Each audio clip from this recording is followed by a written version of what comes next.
What if the world as you know it was suddenly expanded beyond the horizon? Imagine living in a time when the map's edges were still shrouded in mystery, and the possibility of dragons lurking at the world's end was not entirely dismissed. This was the Europe into which Christopher Columbus was born in 1451, in the bustling seaport of Genoa, Italy. In an era dominated by maritime trade, Columbus grew up with the ocean whispering possibilities into his ear. Driven by tales of the Far East from the writings of Marco Polo, Columbus conceived a daring plan: to reach Asia by sailing westward across the uncharted Atlantic. This idea, radical and fraught with uncertainty, floated for years in the realm of skepticism. Persistence, however, is the wind in the sail of innovation. After numerous rejections, Columbus finally caught the favorable winds of Spanish royal support.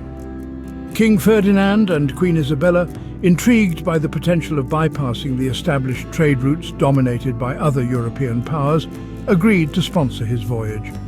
Thus, on August 3, 1492, Columbus set sail with 3 ships: the Nina, the Pinta, and the Santa Maria.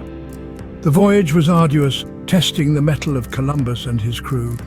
The vast, empty seas stretched day after day with no land in sight. Doubts and fears multiplied with each passing wave until, on October 12, 1492, land was sighted. What Columbus and his crew first touched was not the coast of Asia, as they believed, but an island in the Bahamas in the Caribbean. This moment marked the first encounter between Europe and the Americas, heralding a new era. Columbus's subsequent explorations charted parts of Cuba and Hispaniola, sparking waves of further exploration and eventual colonization. These voyages were not merely routes across the ocean, but pathways to a vast exchange, later known as the Columbian Exchange.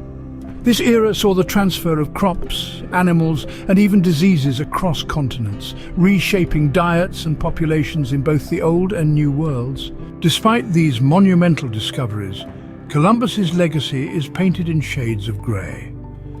His voyages led to the colonization that brought about widespread suffering and decimation of indigenous populations. His governance was marked by tyranny and mismanagement, eventually leading to his dismissal and return to Spain in chains. Columbus undertook 3 more voyages, each expanding European understanding of the vast new territories, though he never achieved his original goal of finding a western route to Asia. He died in 1506, still convinced that he had found a new part of Asia. Reflecting on Columbus's life and voyages, one sees a figure of paradoxes, a man whose vision expanded the geographical horizons of the world, yet whose actions initiated centuries of exploitation. Today, his legacy prompts a re-evaluation of how history is remembered and taught.